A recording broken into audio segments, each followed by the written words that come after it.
디도서 1장 5절부터 9절 말씀 우리 한 절씩 교독하겠습니다. 5절 말씀 제가 먼저 읽습니다. 내가 너를 그레데에 남겨둔 이유는 남은 일을 정리하고 내가 명한 대로 각 성에 장로들을 세우게 하려 함이니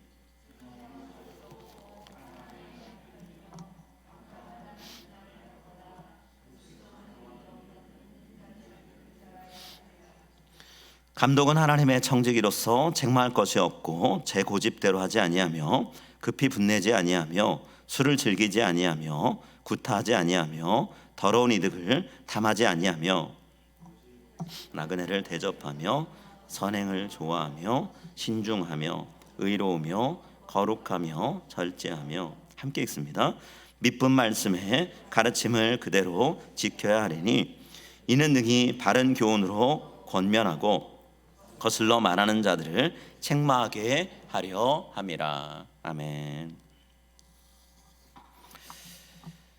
오늘은 저희가 5절부터 9절까지 읽었지만 6절 말씀만 저희가 집중해서 같이 보려고 하는데요. 여러분, 우리가 누군가를 리더로 세운다라고 했을 때 그냥 아무나 그냥 막 세울 수는 없죠.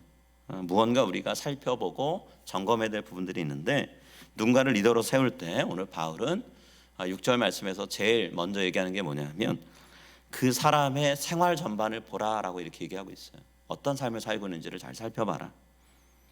우리가 자칫 리더를 세운다 그러면 한 그룹의 인도자로 세우는 거니까 그 사람이 한 그룹을 이끌 만한 능력이 얼마나 되나 이 부분에 초점을 맞추고 갈 수 있어요. 그 사람의 인격적인 면이나 생활보다는 능력을 먼저 볼 수 있다는 거죠.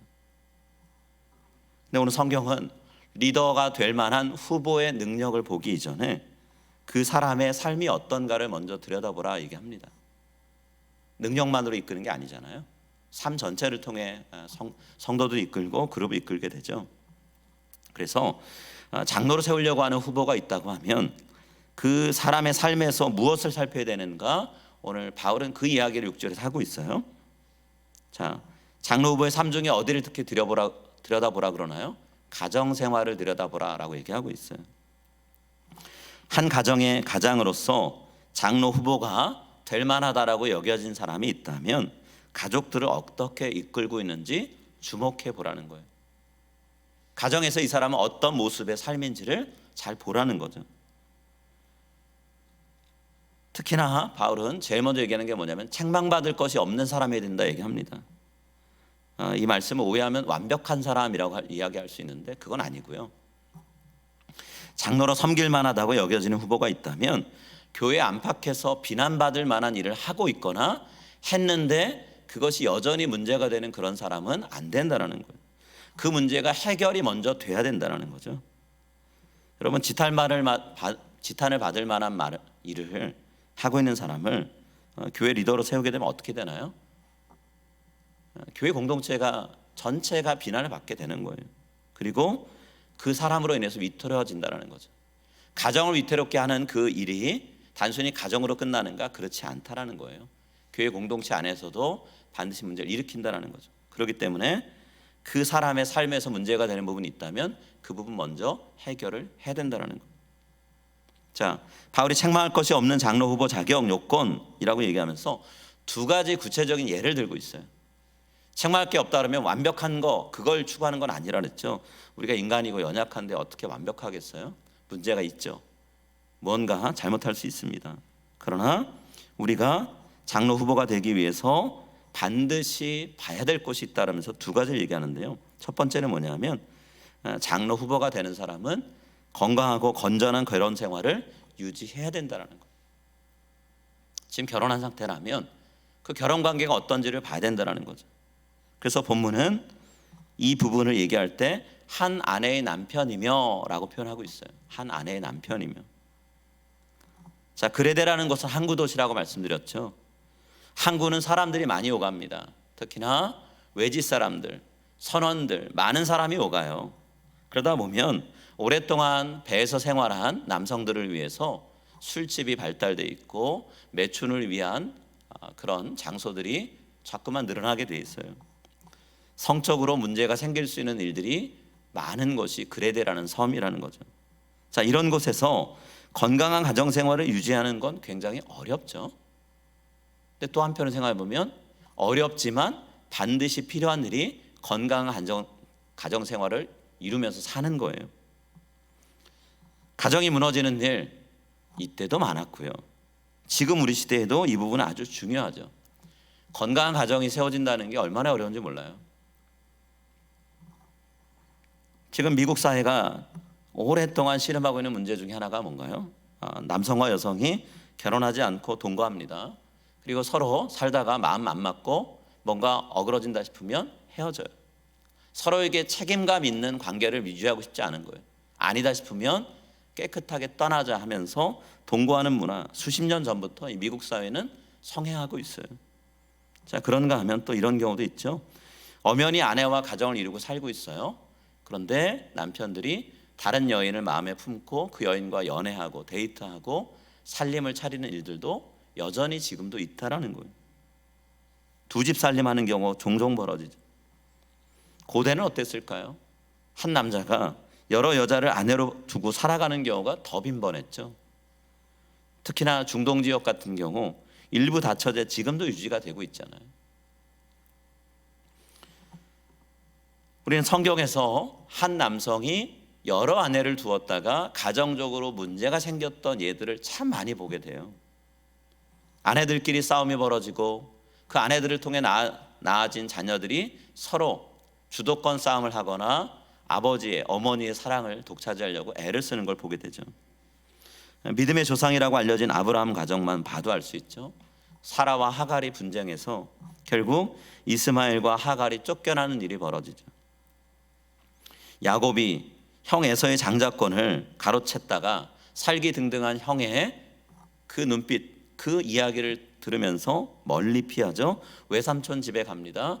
어머니 아버지와 함께 살지 못하고 20년을 멀리 떨어져 살아요. 거기서 야곱이 정착했죠. 4명의 아내를 얻었습니다. 4명의 아내를 통해 12명의 아들을 얻었는데 이 12명의 아들들 처음 시작은 잘난 체하는 꿈 이야기를 자꾸 하는 요셉을 미워해서 이스마엘 상인들한테 파는 것으로 시작이 되었는데 이후에 이스라엘 백성들의 역사를 보면 이 12명의 형제들의 후손들이 역사적으로 끊임없이 싸웁니다. 분쟁하고 싸우고 그런 일들이 벌어져요. 여러분, 건전한 결혼관계가 이루어지지 않으면 가정 안팎으로 문제가 벌어지는 예를 성경은 수도 없이 얘기하고 있어요. 가정이 얼마나 중요한가를 얘기하는 거죠. 자, 결혼과 관련된 이슈는 현대로 넘어오면서 점점 많아지고 있죠.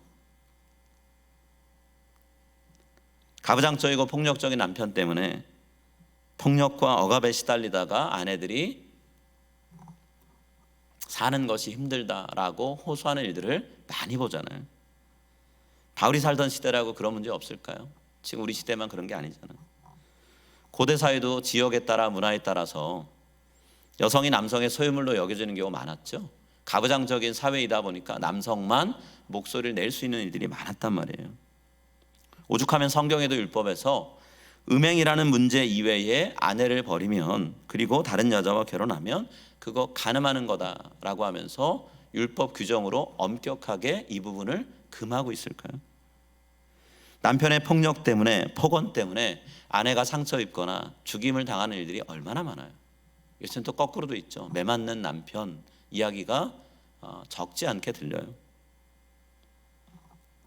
자, 아내를 그런 식으로 대하는 사람을 교회 장로로 세울 수가 있을까요? 가정에 있는 가장 친밀하고 가장 소중히 여겨야 되는 대상에 대해서도 이런 식으로 대한다면 다른 성도들, 다른 믿음의 가정에 있는 식구들을 대하는 자세는 어떨까 생각해 보면 크게 다르지 않다라는 거예요. 자신의 마음에 들지 않는다고 아내와 이혼하고 생활 대책 없이 집 밖으로 보내는 사람이 있다면 그런 사람을 교회 장로로 세울 수 없죠. 책임감이 없고 돌보는 마음이 없는 거잖아요. 오늘 바울이 한 아내의 남편이라고 했습니다. 이 부분은 굉장히 가정생활에 있어서 여러 가지를 생각하게 하는데요. 오해가 될 수도 있는 부분이 있기 때문에 또 몇 가지 말씀을 드리면, 자, 기본적인 의미 이런 거예요. 한 아내의 남편이며 라는 것은 만약에 결혼했다면 자신의 아내를 사랑하고 성실히 섬기고 이끄는 남편이 되어야 된다. 그런 사람이 장로로 세워져야 된다라고 얘기하는 거예요. 그렇지만 이 말씀이 그럼 장로가 되려면 꼭 결혼해야 되는구나 라고 이해해야 되는 그런 본문은 아니에요. 독신으로 살아가는 분들을 장로 후보에서 배제해야 된다, 오늘 본문은 그 얘기를 하고 있는 건 아닙니다. 그건 또 다른 문제예요. 독신으로 살고 있다 하더라도 성실한 삶을 살고 있다면, 본인의 원 가정에서 본이 될 만한 삶을 살고 있다면 장로 후보로 되는 건 문제가 없다라는 거죠.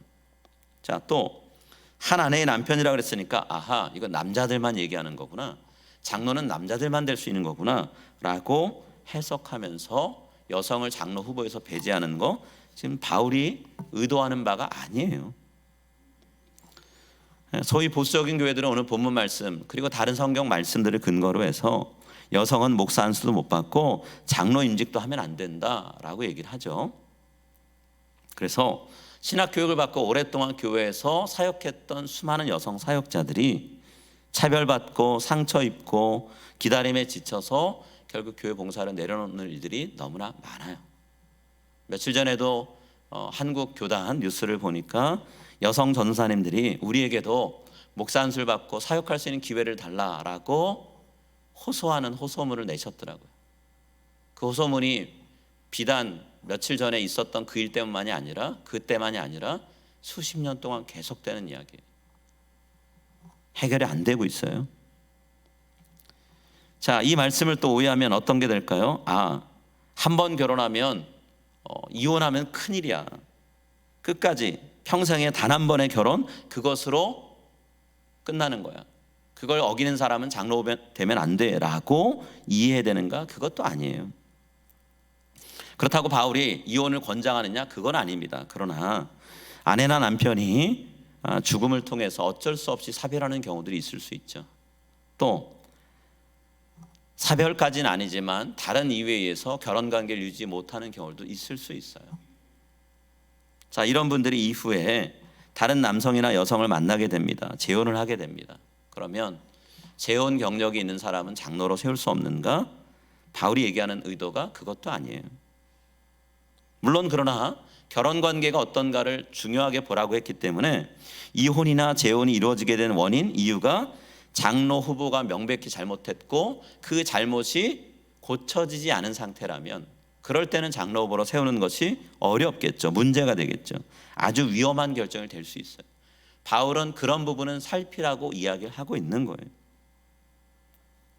자, 오늘 바울은 가정에서 장로 후보가 얼마나 가정을 잘 이끄는가, 특히나 자신과 함께 살아가는 배우자인 아내 혹은 남편을 어떻게 대하는가, 결혼하지 않았다면 이성관계가 얼마나 건전한가를 보면서 그 문제에 대해서 책망받을 만한 일이 없는 사람, 그런 사람을 장로 후보로 추천해라, 그리고 임직할 수 있도록 해라라고 말씀하고 있어요. 자, 이게 첫 번째 살펴보라는 내용입니다. 두 번째는 뭘까요? 장로 후보가 자녀 양육을 잘하고 있는지 살피라, 이렇게 얘기하고 있어요. 자녀 양육을 어떻게 하는지 보라. 6절 하반절에 있는 말씀입니다. 6절 하반절, 방탕하거나 비난을 받거나 불순종하는 일이 없는 믿는 자녀를 둔 자라야 할지니라. 자, 자녀에 대한 이야기예요. 어떤 자녀를 지금 기르고 있는가 보라는 거죠. 여러분, 왜 자녀 양육하는 모습을 보라고 얘기할까요? 성도들의 신앙생활을 인도하고 돌봐야 되는 책임이 장로에게 있는 거잖아요. 그렇다고 하면 그 책임을 가장 먼저 수행해야 되는 곳이 어딜까요? 본인이 몸담고 있는 가정인 거예요. 가정에 있는 믿음의 식구들, 자녀들부터 잘 말씀으로 인도하고 돌봐야 된다는 거예요. 자신의 자녀들을 말과 행실에 있어서 바른 길로 인도하는 부모 역할을 하는 그런 장로 후보가 교회 공동체의 수많은 영적인 자녀들을 이끌 수 있는 영적인 아버지, 어머니가 될 수 있다는 거예요. 자, 그런데 만약에 그 가정에 방탕한 자녀가 있다면 어떻게 될까요? 이게 방탕하다라고 번역된 단어는요, 누가복음 15장에서 방탕한 아들이라는 표현을 할 때 사용됐던 거예요. 그러다 보니까 우리가 이 방탕하다는 말을 그냥 선입견을 가지고 해석하는 유형이 있는데 어떤 식으로 생각하냐면 사치스럽게 사는 사람 혹은 성적으로 타락한 삶을 사는 사람 이렇게만 생각할 수 있어요. 그런 의미가 분명히 방탕하다 있습니다. 그렇지만 오늘 본문에서 방탕하다라고 번역된 이 단어의 의미는 거칠게 말하고 행동하거나 무질서한 삶을 사는 것을 의미하고 있어요. 자, 그런 삶을 살게 되면 사회적으로 무리를 일으키게 되죠. 돈이 될 만한 모습이 없는 상태로 자녀들이 살아가게 돼요. 자, 그 자녀를 그런 상태로 내버려 두는 사람을 교회 장로로 세워서는 안 된다라는 거예요. 성도들을 맡아서 바른 길로 인도하는 책임을 아직은 맡기면 안 된다라는 거예요. 반대로 바울은요, 외적인 말, 행동은 물론이고 근본적으로 내면적으로도 충실하게 신앙 안에서 살아가는 그런 자녀를 이끄는 사람, 그런 사람을 장로로 세우라라고 얘기합니다. 여러분, 장로의 역할이 명예나 권리를 누리기 위한 게 아니잖아요. 성도들에게 하나님 말씀을 잘 가르치고 또 그 말씀대로 잘 양육돼서 성숙한 신앙인 될 수 있도록 안내하는 역할이죠. 영적인 인도자들이에요. 그렇다고 하면 가정에서 자신의 자녀들을 말씀으로 잘 양육하고 인도하는 그런 모습을 통해서 성도들을 맡기면, 양떼를 맡기면 잘 인도하겠구나라고 싹이 보이는, 가능성이 보이는 사람을 세우는 게 맞다라는 거죠. 그런 분들이 교회 공동체 안에서 믿음의 자녀들, 하나님의 아들과 딸들을 인도할 때, 돌볼 때 교회가 영적인 새 생명을 낳아서 잘 기르는 믿음의 산실이 될 수 있는 거죠. 가정에서 그 일이 안 되는데 교회에선 될 것이다. 그건 어려운 일이라는 거예요. 우리가 성경에서 이 바울이 권면하는 내용을 왜 강조하는지를 이해하게 되는 여러 가지 구체적인 예들을 보게 돼요. 특히나 두 명의 제사장 가문의 이야기를 우리가 눈여겨볼 필요가 있어요. 자, 첫 번째 제사장 가문은 엘리 제사장 가문입니다. 엘리는 사사시대의 마지막 제사장이었죠. 점점 더 어두워져가는, 각자 자기 소견에 오른 대로 살아가는 사람이 가득한 시대를 이끌던 영적인 리더였어요. 그 어두운 시대에 말씀으로 빛을 비춰야 되는, 삶으로 빛을 비춰야 되는 책임이 이 엘리 제사장에게 있었습니다. 그런데 우리가 성경 말씀을 읽어보면 자신과 함께 제사장 직무를 감당하던 두 아들을 제대로 훈육하지 못하죠. 직분은 제사장인데 제사장으로 세워서는 안 되는 사람들을 자녀로 두었고, 제사장의 아들이니까 제사장이 되어버린, 그러나 백성들에게는 본이 하나도 안 되는 그런 삶을 사는 아들을 두고 있었다는 거예요. 그들을 바로잡을 수 있는 기회가 있었지만 엘리 제사장은 그렇게 하지 못했어요. 그래서 이스라엘 백성 전체가 곤경에 처하게 되는 장면을 보게 됩니다. 자, 사무엘상 2장 12절 17절, 이 두 아들에 대해 성경이 뭐라고 얘기하는지 우리 한번 같이 읽겠습니다.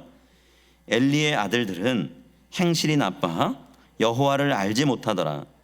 이 소년들의 죄가 여호와 앞에 심히 크면 그들이 여호와의 제사를 멸시함이었더라.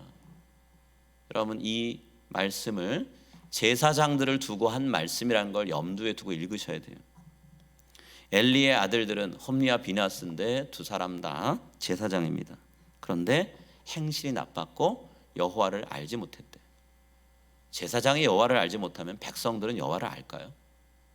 예외적으로 그런 백성이 나올 수 있겠죠. 그러나 대다수는 그렇지 못했을 거라는 거예요.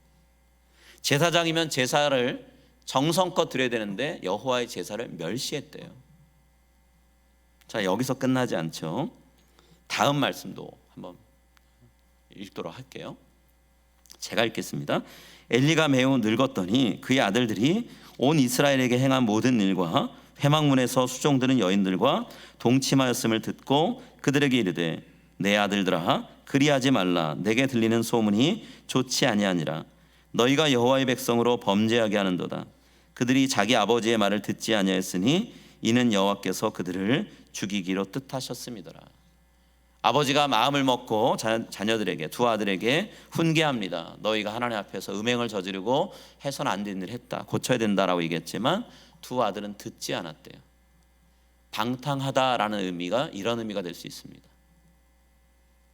부모의 권위를 인정하지 않고 부모의 말씀을 순종하지 않는 그런 아들들이 말을 듣지 않으니 그 아들들을 그대로 방치해 버리는 일, 이런 일이 있다라는 거예요. 결국엔 두 아들도 죽고 엘리 제사장도 죽음에 이르게 되었죠. 하나님의 심판의 결과로 가문이 망하게 됩니다. 자, 그 다음 제사장은요, 사사였기도 했고 제사장이기도 했던 사무엘 이야기예요. 사무엘 가정 이야기. 자, 사무엘 가정도 아들이 둘 있었는데 두 아들의 이야기가 그렇게 좋지 않아요. 사무엘상 8장 1절과 2절 말씀입니다. 사무엘이 늙음에 그의 아들들을 이스라엘 사사로 삼으니 장자의 이름은 요엘이요 차자의 이름은 아비야라. 그들이 브엘세바에서 사사가 되니라. 그의 아들들이 자기 아버지의 행위를 따르지 아니하고 이익을 따라 뇌물을 받고 판결을 굳게 하니라. 사사라면 백성을 이끄는 리더죠. 오늘날로 얘기하면 교회의 목사고 장로입니다. 그런데 뇌물 받고 판결을 옳게 하지 않았다는 거예요. 돈 많이 주는 사람은 죄를 지어도 무죄라고 선언해주고, 무죄인 사람이 돈이 없고 아무것도 해주는 게 없으면 죄인. 우리가 예전에 그런 얘기 있었죠. 무전유죄, 유전무죄. 그 한자 말을 했던 것 딱 여기에 들어가는 것이고, 율법은 엄격히 이렇게 판결하는 것을 금하고 있습니다. 하나님 말씀을 따라 백성들이 이끌어야 되는 사사들이 스스로 먼저 하나님 말씀을 어기고 있다는 거예요. 그것도 그런 일을 한 사람들이 이스라엘의 초대 왕 그리고 두 번째 왕을 세웠던 사무엘 가정에서 일어났다는 거죠. 자, 백성들의 잘못을 지적하고 고쳐주고 바른 길로 이끌어야 되는 사사들이 제 역할을 하지 못했다는 거예요. 한 시대를 위대한 제사장으로 섬겼던 사무엘도 가정교육에 실패했습니다. 그러니 이 말씀을 읽으면서 우리 가정이 잘못되는 게 뭐 대수인가라고 받아들인다면 우리는 성경을 잘못 읽는 거고요. 그 다음 내용을 봐야 돼요. 리더가 가정교육을 잘못했을 때 어떤 일이 벌어졌는지를 봐야 되는데요. 자, 이스라엘의 또 다른 리더들이 사무엘을 찾아옵니다. 그리고 하소연하고 호소해요. 도저히 우리는 이런 사람들을 리더로 모시고 못 살겠습니다 라고 얘기를 하면서 우리에게 새로운 왕을 좀 세워주십시오 라고 얘기를 해요. 자, 사무엘상 8장 4절부터 5절입니다. 이스라엘 모든 장로가 모여 라마에 있는 사무엘에게 나아가서 그에게 이르되, 보소서, 당신은 늙고 당신의 아들들은 당신의 행위를 따르지 아니하니 모든 나라와 같이 우리에게 왕을 세워 우리를 다스리게 하소서 한지라. 여러분, 이게 어떤 의미일까요? 단순히 사사가 통치하던 시대가 왕이 통치하는 시대로 바뀌었다, 그런 의미일까요? 하나님 그렇게 받지 않으셨죠. 사사를 통해서 통치하시는 여호와 하나님을 버린 것이다라고 하나님이 이해하셨어요. 그건 하나님의 오해가 아닙니다. 이스라엘 백성의 속뜻이 그랬어요. 두 사람의 사사의 잘못 때문에 하나님의 통치권, 하나님의 권위가 부정돼 버리는 거예요. 그런 일이 엘리 가문에, 사무엘 제사장 가문에 일어나고 있다는 거죠. 엘리나 사무엘은 이미 백성들의 영적인 리더가 된 이후에 자녀를 낳아 길렀던 것 같아요. 그렇기 때문에 이 두 사람을 영적 리더로 세우는 것 자체를 막을 수는 없었습니다. 그렇지만 이후에 자녀를 낳아서 기를 때 그 모습을 보면서 두 사람을 보고 두 사람을 믿고 따르고 있던 백성들의 삶이 엉뚱한 길로 나락으로 떨어졌다는 거예요. 악영향을 받았다는 거죠. 자, 이 모습들을 보면 우리가 왜 오늘 성경에서 바울이 디도서 1장 6절에서 앞으로 장로로 섬기게 될 사람들, 교회 리더들을 세울 때 가정에서 아내를 어떻게 대하고 자녀들을 어떻게 양육하는지를 꼭 보라라고 말씀하고 있는지를 이해할 수가 있죠. 물론 모든 그리스도인 부모가 자신의 자녀들을 믿음 안에서 자랄 수 있도록 길러야 됩니다. 하나님의 말씀에 따라 바르게 말하고 행동할 수 있도록 길러야 되는 책임이 있어요. 꼭 장로 가정만 그런 건 아니에요. 그렇지만 그 중에서도 목사로 장로로 부름받은 지도자들의 가정교육은 더더욱 철저하고 깊이 있게 다뤄져야 된다는 거죠. 가정 안에서 이미 영적인 자원들을 잘 길러내는 장로 후보들, 그런 장로 후보들을 발굴하고 발견하고 세우는 일이 우리 교회 공동체의 역할이 돼야 된다는 것. 이미 목사로 장로로 세워진 저, 그리고 우리 교회의 5분의 장로님들, 티칭 엘더와 룰링 엘더의 가정들의 결혼 생활이, 자녀 양육이 하나님 보시기에 기쁨이 있고 인정받을 수 있는 그런 모습이 될 수 있도록 여러분들 많이 격려해 주시고 기도해 주실 부탁을 드립니다. 각자 리더들의 책임이기도 하지만 성도들의 어떤 기도의 지원도 필요하다는 거예요. 여러분들이 가정을 통해서, 장로님들의 가정을 통해, 목사님 가정을 통해, 사역자들의 가정을 통해서 가정생활에 어떤 것을 배웁니다 라는 이야기가 나올 수 있도록 하나님 우리 교회 리더들의 가정을 든든히 붙들어 주십시오라고 기도해 주시는 그런 역할이 여러분들에게 있다는 걸 기억하시면서 기도 가운데 꼭 그 부분을 포함시켜서 기도해 주시기를 간절히 부탁을 드립니다. 우리 함께 기도하겠습니다.